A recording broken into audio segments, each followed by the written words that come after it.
agama di sini sebenarnya adalah agama Islam. Itu sejak awal berdirinya keperdikan yang disembelih. Nah, terus dalam cerita kenapa terjadi ada Islam waktu telu. Ya, sebenarnya istilah Islam waktu telu itu adalah istilah orang luar yang kurang jelas mendengarkan apa sebetulnya kata-kata waktu telu itu. Nah, sebenarnya ada beberapa ragam bahasa yang bergeser. Ya, jadi pergeseran tentang ucapan bahasa gitu.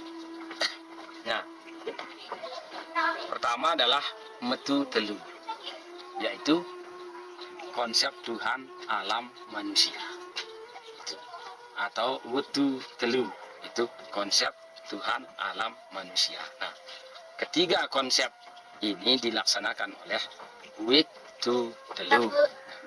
Wetu telu itu pertama, awik-awik, sebetulnya awik-awik itu tata aturan. Tu itu artinya orang, ya, telu artinya tiga. Jadi tiga orang tokoh atau tiga orang datu yang mengatur tata aturan tentang keagamaan yang ada atau adat istiadat budaya kita di sini. Tiga orang itu, satu namanya pengulu adat, dibantu oleh 6 orang kiai-kiai adat. Terus yang kedua, pemangku adat yang mengatur tentang lingkungan hidup, itu dibantu oleh para mangku. Mangku itu terdiri dari 6. Satu mangku bumi, itu yang bertugas untuk mengatur tata ruang, di mana tempat pemukiman, di mana atau perkampungan, di mana tempat persawahan, di mana tempat hutan rakyat, di mana tempat pekuburan, di mana tempat pengembaraan hewan-hewan ternak. Nah, itu diatur, dikelola oleh mangku bumi. Yang kedua ada namanya mangku gawar. Mangku gawar itu mengatur tentang hutan. Seluruh hutan yang ada di Sembalun diatur oleh mangku gawar. Bagaimana Anda masuk hutan? Saya mau tapah, mau bersemedi. Anda mau masuk hutan untuk berburu, mau masuk hutan untuk menebang pohon, mau masuk hutan untuk menangkap burung. Itu ada aturan-aturan tertentu. Ada mau masuk hutan Rinjani untuk mengukur kemampuan senjata pusaka misalnya. Nah, itu diatur oleh mangku gawar. Yang ketiga ada namanya mangku gunung. Kita di sini kan ada pegunungan. Jadi ada mangku khusus. Nah, misalnya ada Batua yang oleh orang di sini ya seolah-olah disitulah Nabi Muhammad itu menerima wahyu. Itu ada salah satu khayalan mereka, itu seolah Nabi Muhammad itu disinilah menerima wahyu. Itu ini namanya Batua. Itu mangku gunung yang punya tugas untuk mengelola itu. Kemudian yang keempat ada namanya mangku makam. Nah, mangku makam ini khusus tugasnya untuk menata kelola tentang mata air dan sumber-sumber air, ya, untuk konservasi mata air. Jadi jangan sampai di musim kemarau itu masyarakat akan kekeringan. Jangan sampai di musim hujan itu akan terjadi banjir bah gitu. Nah, terus yang ke-5 namanya mangku Majapahit. Itu yang mengatur tentang cagar budaya. Dan satu lagi mangku Rantai Mas. Ya, tadi itu sebenarnya mangku Ketapahan lah yang menyangkut mangku Ketapahan namanya. Ketapahan Majapahit yang mengatur tentang cagar budaya. Sedangkan untuk cagar alam namanya mangku Rantai Mas. Nah, kemudian poin itu yang ketiga adalah pemekal adat.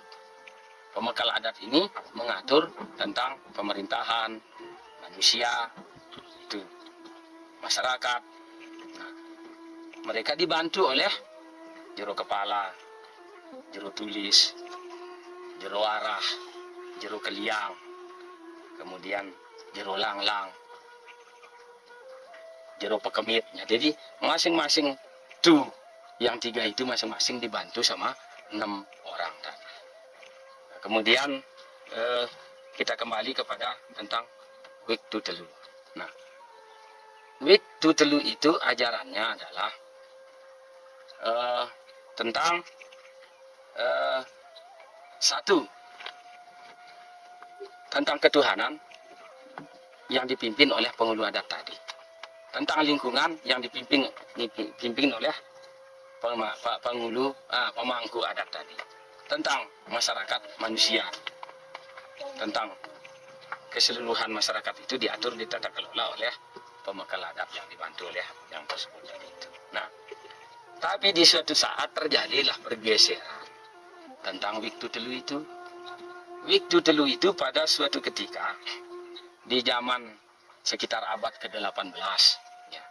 Dan abad 18 itu terjadilah penaklukan penjajahan Raja-Raja Lombok oleh Raja Karangasem di Bali. Tapi suatu ketika datanglah ke Sembalun ini di bawah pimpinan Anak Agung, Gede Agung. Tetapi dia kalah di Sembalun ini karena sebagian besar daripada tentara kita di sini Sembalun itu terjadi daripada jin-jin Muslim itu. Nah, akhirnya dia kalah itu diperpilihkan jadi dua. Masuk Islam, selamat, atau mati. Gitu. Nah, jadi akhirnya masuklah dia Islam. Karena masuknya Islam, terkontaminasilah. Karena dia yang masuk Islam itu para raja, para pasukan, para satria. Jadi tidak lanjut pelajaran agama Islam itu. Maka Islam itu hanya terpaksa. Jadi diakui sebagai agama mereka Islam. Tapi tingkah lakunya masih pakai ibadah secara Bali. Keyakinannya animisme, dinamisme. Buktinya masih menyembah namanya Loh Langgar, pergi ke pura. Loh Dewa menyembah pohon besar. Loh Makam menyembah mata air. Nah, itu sebenarnya bergeserlah Wiktu Telu itu menjadi Waktu Telu. Itu Waktu Telu ini seolah-olah 3 kali melakukan acara ritual dalam 1 tahun, yaitu Loh Langgar, Loh Dewa, dan Loh Makam itu. Tapi tidak ada hubungannya dengan sholat. Gitu.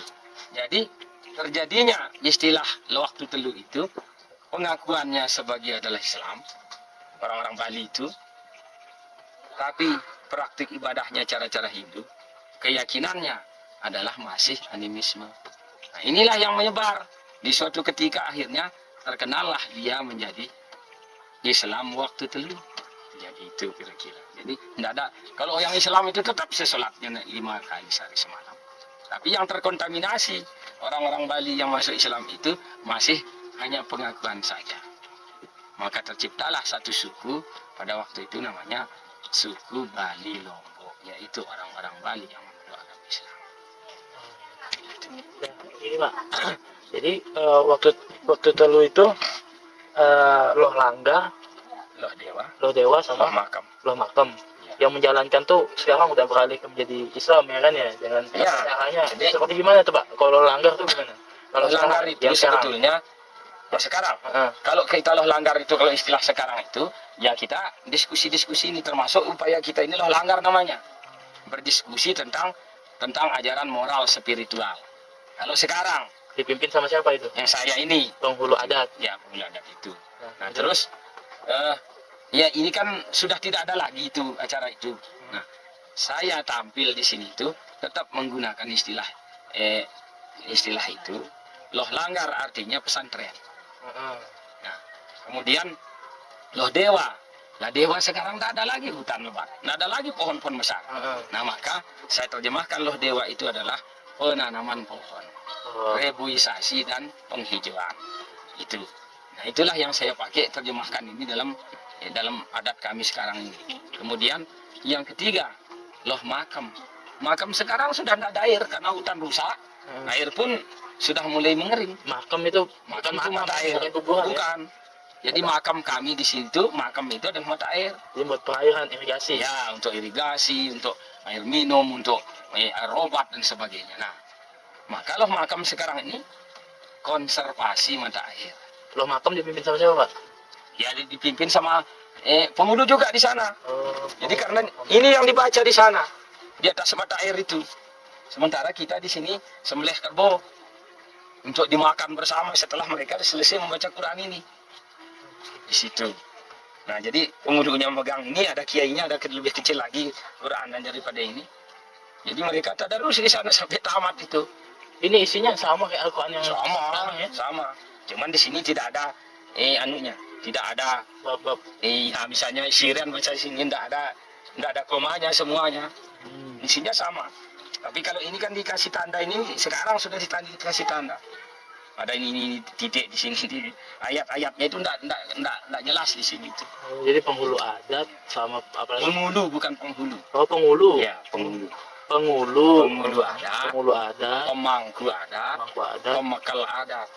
pemakal adat. Ya. Pemangku adat seperti Kenapa? pemangku adat seperti yang mana ya? Ya, pemangku adat itu dibantu oleh 6 orang mangku.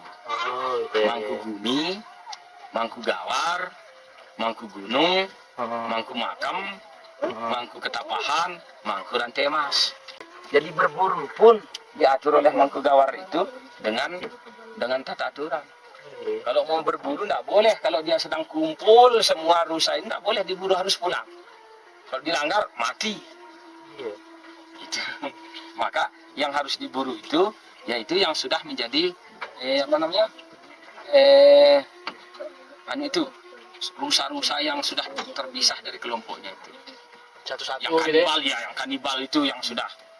Nah, kalau yang lagi berkumpul tidak boleh, yang lagi hamil tidak boleh, yang lagi anak kecil tidak boleh. Itu kalau aturan ada. Kalau memotong pohon juga tidak boleh dipotong langsung. Harus nanam dulu 10 pohon baru boleh motong 1. Iya. Gitu. Jadi diperiksa dulu hasil tanamannya.